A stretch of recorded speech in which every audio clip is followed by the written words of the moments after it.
G'day there guys, and welcome to some more stories from Reddit. My name is Connor and thanks for joining me today. Hope you're having a fantastic day. Don't forget to hit like and subscribe, and let's jump straight into the Reddit stories. Okie dokie, we're on True Off My Chest. This one was written by user Madam Cupcake and it's titled, My boyfriend took what happens in Vegas stays in Vegas way too literally. Hi all. So my boyfriend, 26, and I, 23 female, had recently planned a trip to Las Vegas with a few of our other couple friends. There was supposed to be a total of 6 of us, but due to my crappy job, they denied my request off, and I unfortunately wasn't able to go. I wouldn't have cared so much about just missing work anyways, to be honest, but I had just recently gotten this job. Anyways, when I found out that I wasn't able to go, I was understandably upset, and didn't really want my boyfriend to go either. Call me selfish, but I didn't want to sit at home alone while my boyfriend and our other friends were enjoying their time on a trip I was supposed to be on as well. We argued a bit for a few days about him going, and I eventually gave in and said he can just go. We had set, in my eyes, we sat down and had a conversation, very clear boundaries about what was and what was not okay to do regarding girls, strip clubs, etc. Some of my boundaries were, in strip clubs, looking is allowed. Money is okay to be thrown, obviously, because this is how these women make their money. No touching or grinding or dancing with other women. No talking to women in a flirting and suggestive way. No giving out your phone number to girls. And the obvious no kissing other people or having sex with them. There were some others that I don't think are that relevant to the story. He agreed to all of these and we have a pretty good trust. Most of my anger was coming from the fact that I wasn't able to go and have fun with them. So, when they went on the trip, I was just sad and feeling bad for myself the whole time, but called my boyfriend every day to see what they were doing that day and if they were having fun. I didn't suspect anything at all. Our friends acted normal, as did he. When he got back, one of our friends in our group, we'll call her Sarah, had pulled me aside to let me know that my boyfriend had in fact been grinding on women, taking them back to the Airbnb and doing God knows what with them.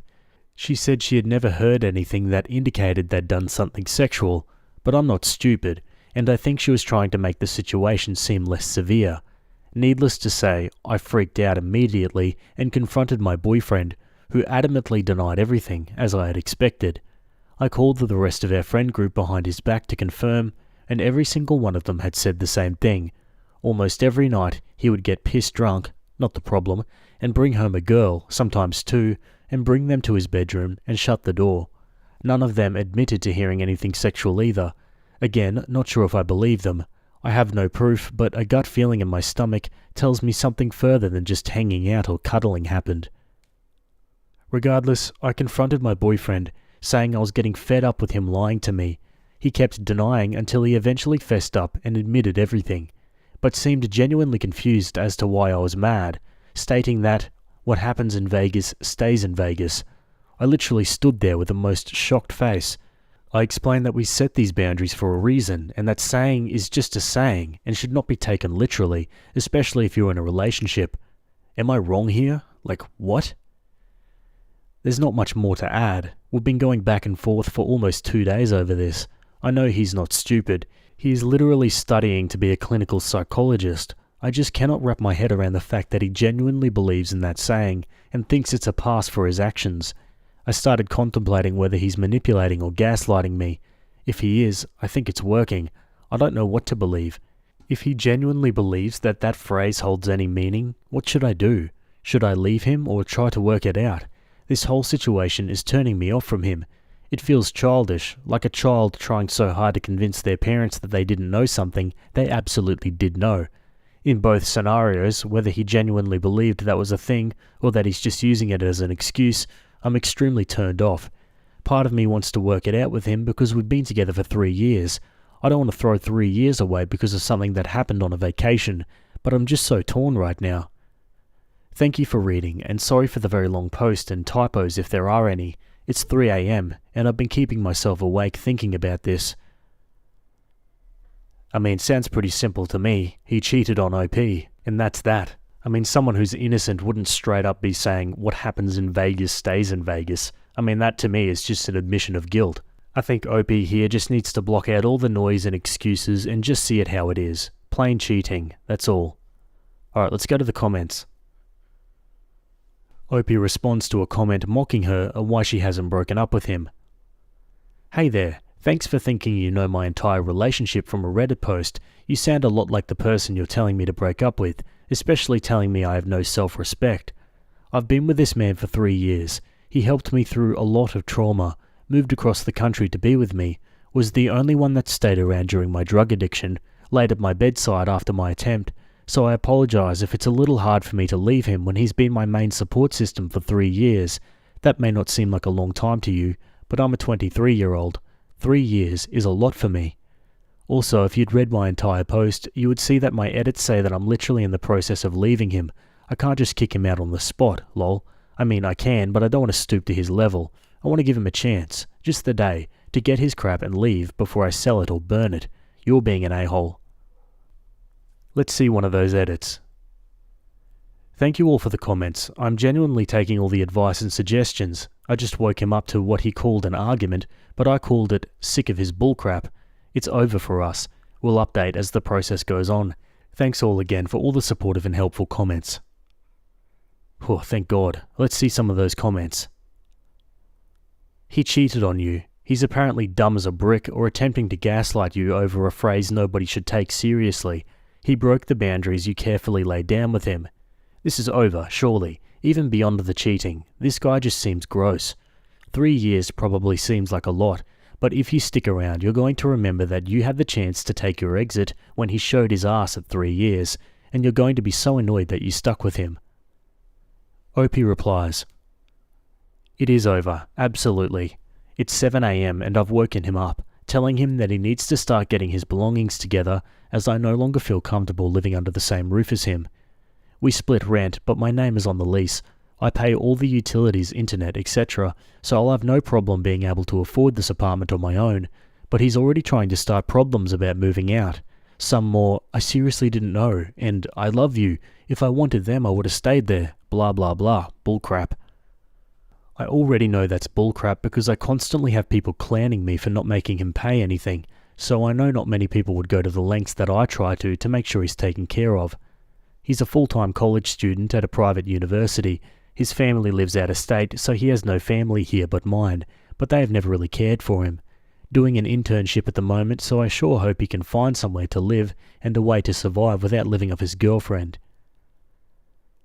Good for you. He should have money saved up to get a place with roommates or whatnot. Either way, it's not your concern.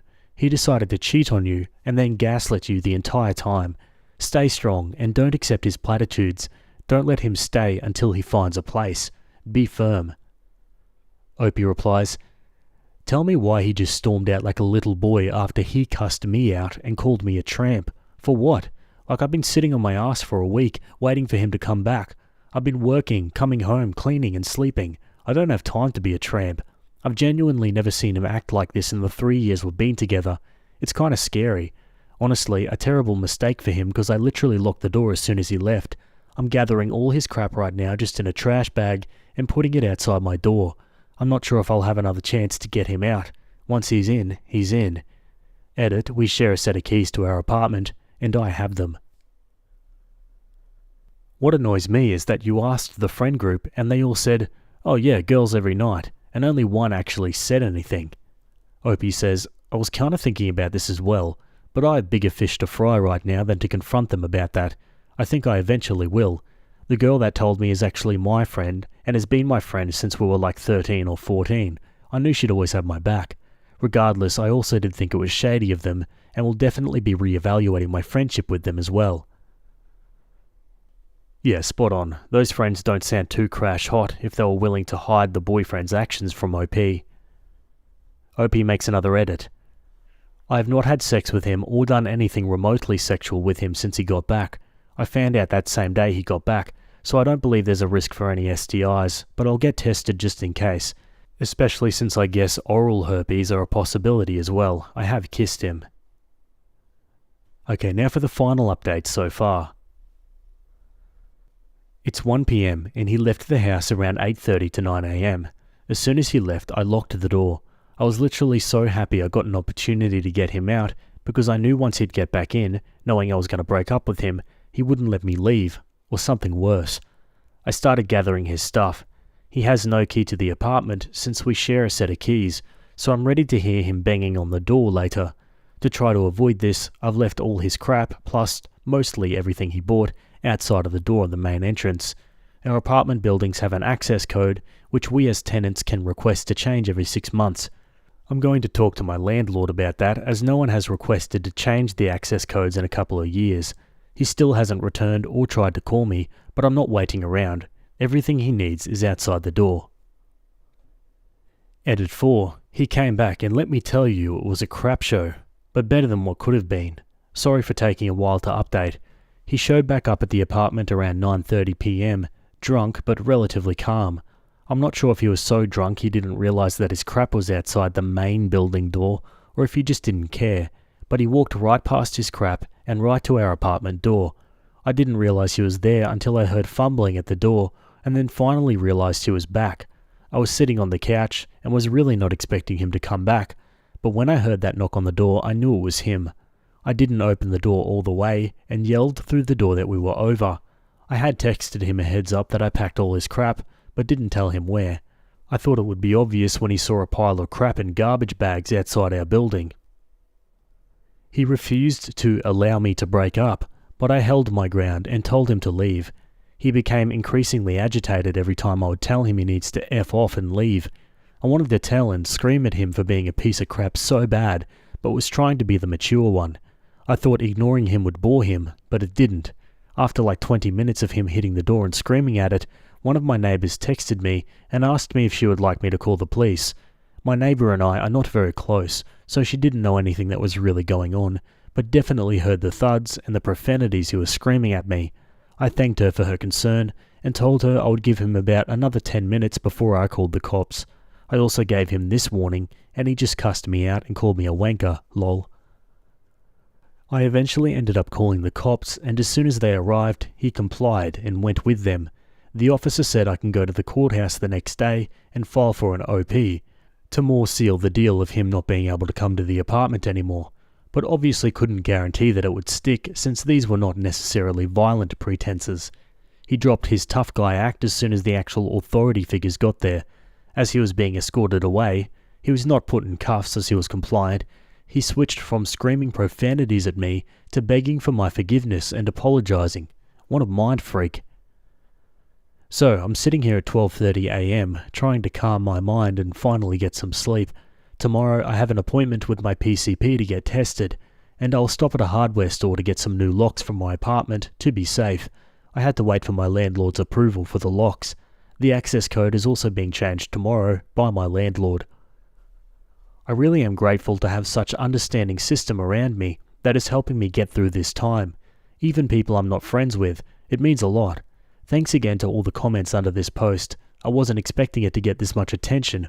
Although some of you are a-holes, the majority has respectfully given their input, and I really appreciate and listen to every comment. Hopefully this is my last update, at least for a while. However, I will update with the legal process, or if anything else happens. Thanks all again for your love and support. The internet can be a great place sometimes. One comment says, there are hundreds of replies already, so I doubt you're going to read mine. What I don't understand the most about this story is why you would let him be around those kinds of temptations as long as he doesn't do X, Y, and Z. It's like you're giving him permission to be in environments where the chance of him cheating on you is more than zero. Monogamous partnerships don't work that way. Why does he need so much sexual and sinful entertainment if he wants to be monogamous? Your relationship has more problems than just your guy going to Las Vegas. See a counsellor. Opie replies, I read all the comments, or at least I try to. The more advice the better.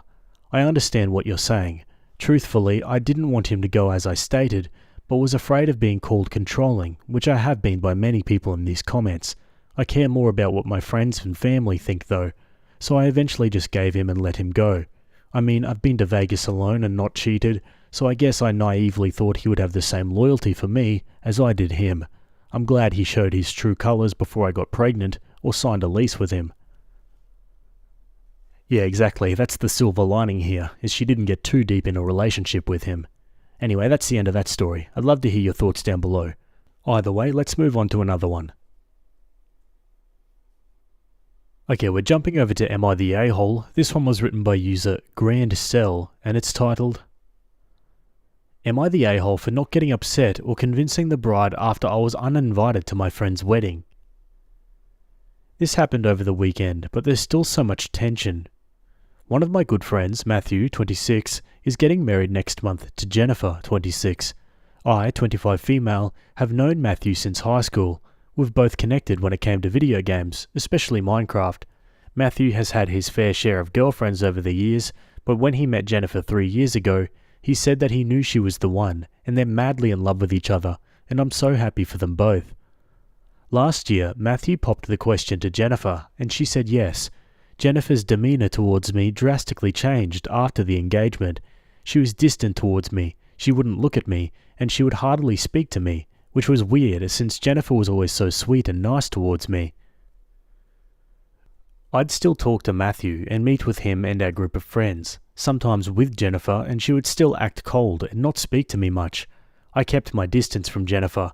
3 months ago, we all received a save the date invitation, and their wedding is going to take place at Matthew's cabin 2 hours away, and they were going to keep it small due to the size of the cabin, so we were only allowed to bring one guest. That was when Jennifer acted extremely harsh and hostile towards me and said, I bet you don't have a +1 since you're so into my man. I was taken aback. I asked her what the F she was talking about, and she smirked and said I knew and to not act stupid. I ignored her remark and told her my boyfriend was coming. She looked surprised and left. I of course told Matthew about what Jennifer said to me, and he was not happy, so he made her apologize to me. Then last weekend I was invited by Matthew's sister to go dress shopping with her and Jennifer. I declined at first because I wanted to keep my distance from Jennifer, but Matthew's sister assured me that she will deal with Jennifer and that our other friends will be there with us. So we go dress shopping, and I found a beautiful dress that I thought would be perfect, and I took a picture to send to my boyfriend since he planned on matching, i.e. with a bow tie, with me. I tried the dress on and it was a perfect fit, so I guess I got lucky. Jennifer was angry, called me names such as a tramp, a boyfriend stealing bee, and that I was officially uninvited to the wedding. She caused such a commotion, the employee of the store asked us to leave. I told Jennifer I didn't want to come to the wedding anyway, but I was going to because my friend was getting married. I told her if she didn't want me at the wedding, fine. I don't give a damn since I won't go to a wedding if the bride is going to be so rude to a guest. Matthew and our friends found out, and I was getting texts left and right begging me to just come to the wedding. I told them I was happy to get uninvited and I'll just spend the day with my boyfriend on the day of the wedding instead. They're all mad at me for not fighting hard enough. Am I the a-hole? Man, what is Jennifer's problem? Sounds like she's jealous or something? I don't even know. Let's go to the comments. Not the a-hole. This is wild. You're the one being made uncomfortable after Jennifer started displaying this two-faced behaviour since she was nice before, and you're somehow to blame? That's some major BS. Edit to add, also not fighting hard enough? Part of adulthood is learning which battles are worth fighting. Kudos to you for not wasting your time and energy on this one. Opie replies, I've even spoken to Matthew about her behaviour a couple of times and she would act nice for a little bit, but then return to her mean ways. It's like he's too blinded by love to see that. I guarantee there's a piece of information you or we are missing. She was fine with you until around the time of the engagement, then things went sideways. Somebody said something to her, and I suspect it was your friend. That he's begging you to show up at a wedding when his fiancée is adamantly against it is really telling. Whatever. Don't go, as she'll make a huge scene. There's no way that marriage will last. Not the a-hole. Opie replies, I've been trying to figure that out, and I've asked Matthew many times, but he kept using the wedding planning and the engagement as an excuse, and that when she's overwhelmed she acts distant, but I don't buy it anymore. Not the a-hole. Why are they angry at you for not fighting hard enough instead of her for creating this situation in the first place? Also, please tell me his sister stood up for you at the dress shop like she said she would. Opie said she did. She was angry with Jennifer and told her to apologize, but Jennifer went rabid and said, over my dead body. His sister messaged me later on and told me that she thought the dress I picked was beautiful and checked in and asked if I was okay. Not the a-hole. There's something fishy here. Unless she's just bat crap crazy, someone must have told her something, or she must have misinterpreted something. Anyways, it's her wedding. If she doesn't want you there, it's not your job to beg her. Your friend should be able to deal with his soon-to-be wife on his own. Yeah, there's probably something missing like these comments suggest. I'm going to throw a theory out there and say that Matthew probably confessed that he had a crush on Opie at some point, and now Jennifer's hostile and guarding. He would have had to have told this to her around the time of the engagement. I don't know, any early theories? Let me know in the comments. Alright, Opie makes an edit. So, my decision is final. I will not be going to the wedding, and there's no changing my mind about it. I'll be sending a wedding gift to Matthew the day prior to the wedding instead. I told Matthew and all my friends that I won't be going, and they can't convince me otherwise. Matthew also called me and asked if we could talk somewhere. I agreed, but it's to tell him in person that I won't go, so that way he knows I'm serious about that. Alright, on to an update. I met up with Matthew and brought my boyfriend along. Of course, he begged me to come to the wedding, and he said he would beg Jennifer to let me attend. I told him it's best if I wasn't there. I told Matthew that Jennifer has a problem with me, period. He said he doesn't understand, and he did ask her many times, but Jennifer would continue to say she was just stressed. I got angry and said that's bullcrap, and he knows that. My boyfriend also intervened and said to Matthew that he needs to wake up and realize Jennifer is crazy, and he can't keep defending her. Matthew said he loves her too much and doesn't want to lose her. My boyfriend and I got up and told Matthew to let us know when he has a backbone. In the meantime, it's best we don't talk. I messaged all of our friends in the group to let them know I'm keeping a distance from Matthew because of Jennifer. He's still my friend, but at an arm's length. I'll still be sending him a gift regardless, but I'm keeping my distance from Matthew. It seems like he's in denial and can't comprehend what's going on at all. He usually is in denial. Ever since high school, he would have a sense of denial.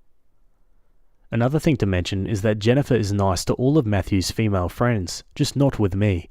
I've also gotten a message from 2 of our friends saying they've dropped out of attending the wedding because of Jennifer and that they're on my side. Edit 2. Jennifer already bought her wedding dress a while ago. When I went dress shopping with Matthew's sister, she invited Jennifer as a way to resolve this animosity she had towards me. So it was Matthew's sister who wanted to buy a dress, and I found a dress that I loved and Jennifer went crazy. Hope that clears things up since so many were confused. Yeah, I get this feeling that Matthew's not letting on all he knows here. Okay, let's go to the big update. Hello all. A lot of you have been asking me for an update, so I might as well make one. Before I do that, I want to clear up a couple of things that a lot of people have been confused about. 1. When I went dress shopping with Matthew's sister, she brought Jennifer along because she wanted us to put our differences aside for Matthew's sake.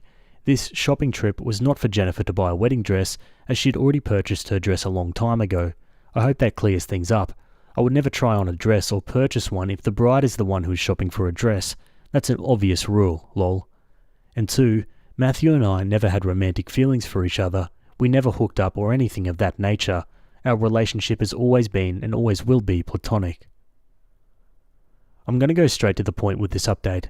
This is going to come out as a shock to a lot of you, but Jennifer called off the wedding. I found out from her friends who messaged me. I asked what happened, and they explained that Jennifer told Matthew she couldn't marry him, and admitted that her behaviour towards me, as well as towards a couple of other people, which includes Matthew's sister and his best friend Jacob. She apologised to Matthew and realised that she isn't in the right place to get married. This happened about 2 days before the wedding. I decided to call Matthew, and I told him I heard about the wedding being called off and assured him I'll be there if he ever wants to talk. He asked if we could meet, and I agreed. Matthew explained that Jennifer had severe trust issues, not just regarding me, but with his best friend Jacob.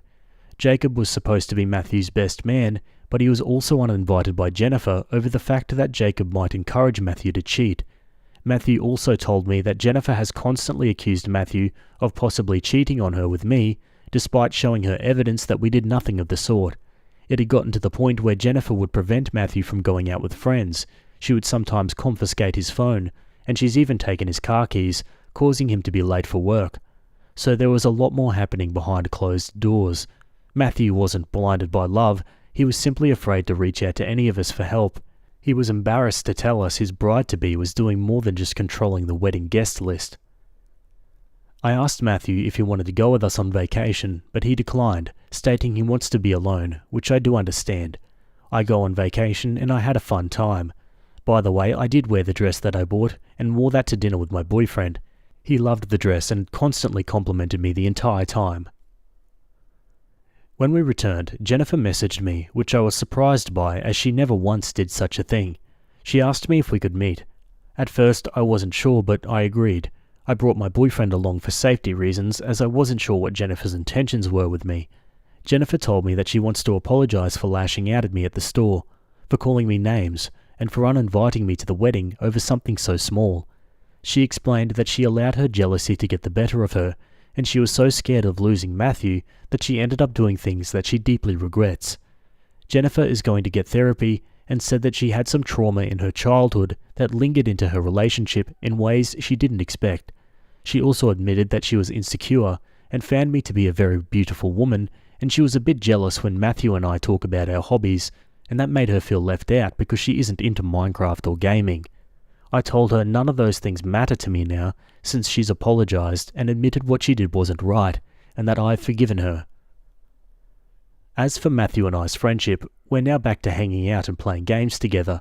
Even my boyfriend has been hanging out with Matthew a lot and have gotten closer. I did decide to ask Matthew if he ever did have a crush on me back in the day, and he said he never did, and that he was being honest. Jennifer moved her stuff out, and as for the cabin where the wedding was supposed to take place, Matthew, my boyfriend, myself, and a couple of our other friends will go there this upcoming weekend. I apologize for taking too long. I think posting it on my personal profile rather than on the subreddit is better since I broke the character limit. I'm quite busy, and I know everyone was dying for an update. I'd also like to thank everybody who's given me advice on how to handle this situation and my friendship with Matthew. I also had the chance to read some personal stories some of you have sent me, and it breaks my heart. I realized I have such a big support group here, and that's the one thing I love about Reddit. Alrighty guys, and that's the end of that story. Yeah, pretty good ending all in all. At least Jennifer could own up to her mistakes, but yeah, I guess my theory was off there. It was just Jennifer being crazy and overly jealous. I guess heightened emotions with weddings coming up and things like that can contribute to this. But yeah, good on Jennifer for realizing she had a problem, calling it off and getting therapy, I guess. Opie handled everything pretty maturely here. Anyway, I'd love to hear your thoughts. Let me know down below. Alrighty, let's move on to another one. Okay, we're jumping over to True Off My Chest. This one was posted by user Cringing Friend Bad, and it's titled, Boyfriend put me down repeatedly during a party last night, and I haven't been able to sleep. Don't know what to do, but I won't live like that if this is going to become a new thing. We've been dating for a little over a year, but we were friends for 3 years before that. He was never like this before now, and I don't know where it's coming from, but it just makes me so upset.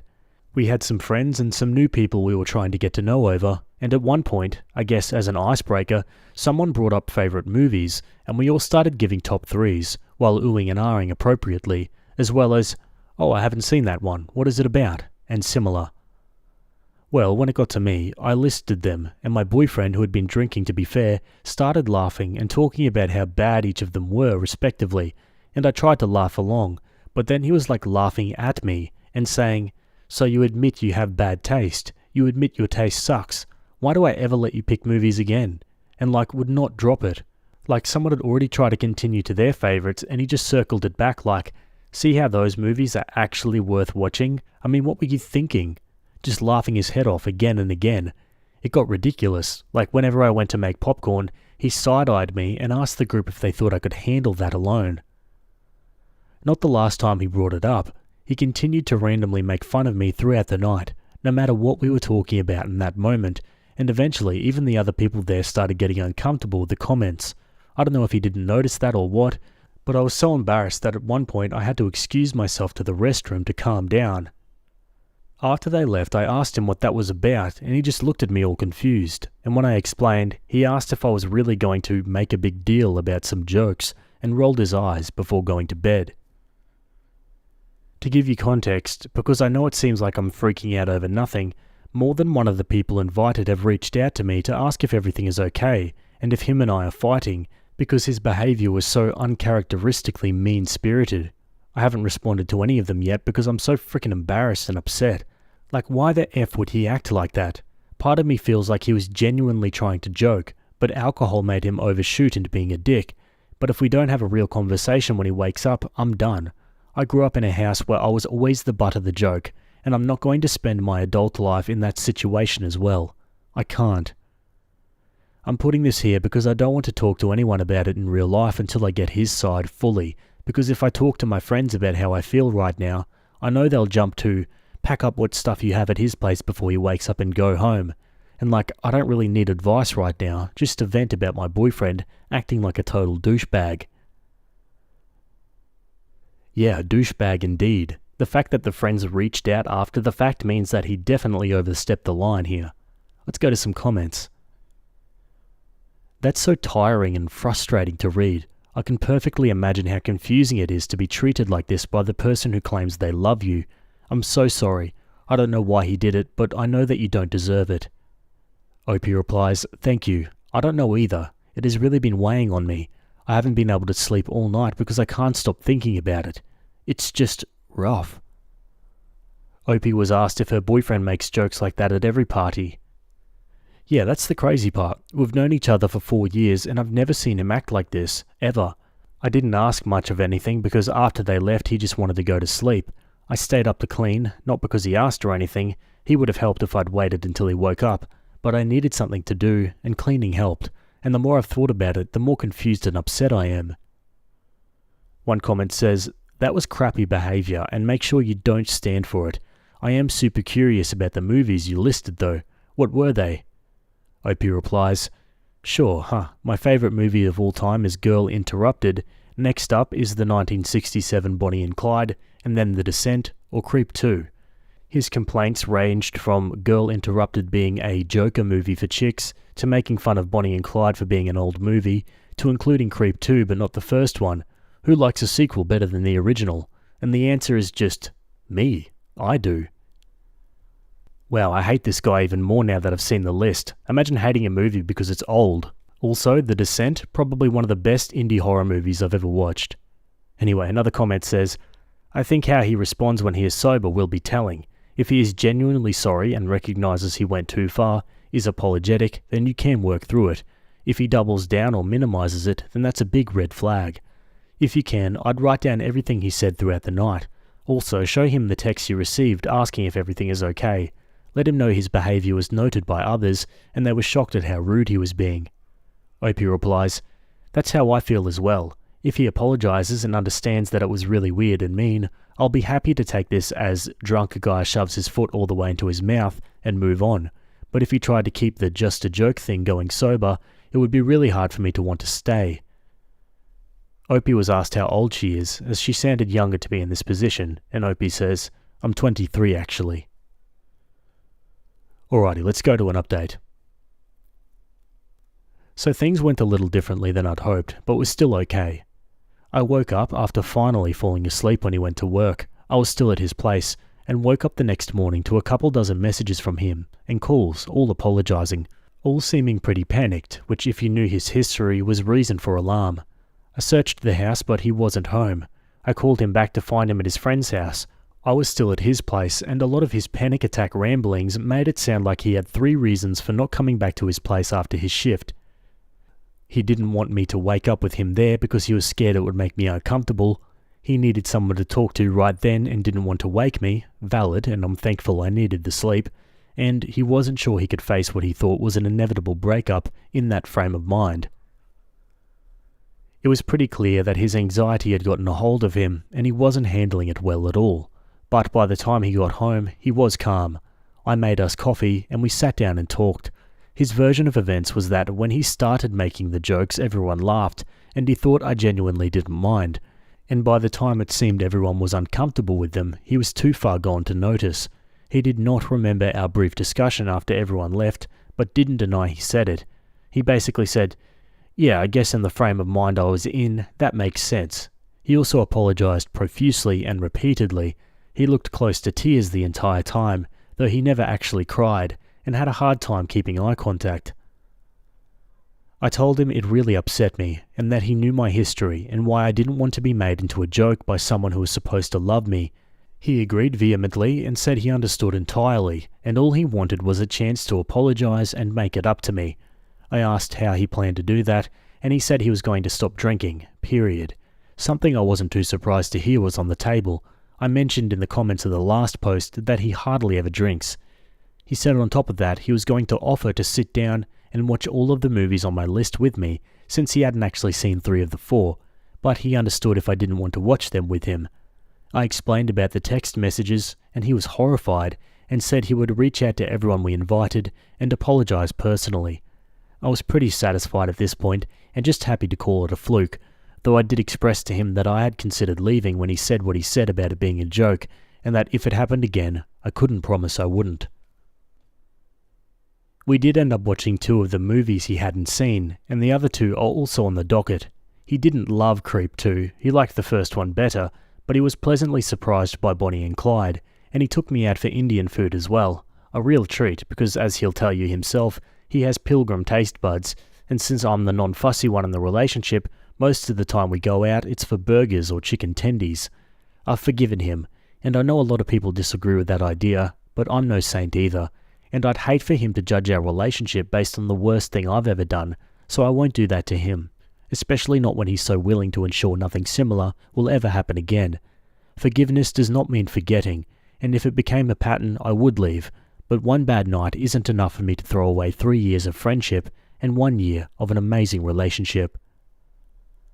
One comment says, "So glad it worked out. I'm also curious, what was the worst thing you've ever done in that relationship?"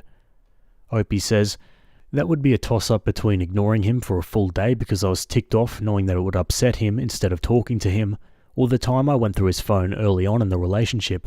Zero reason to do so other than me gaining a sudden suspicious nature out of nowhere. He didn't even really get mad over either. He was just disappointed, and I apologized for both, made amends, and we moved past it.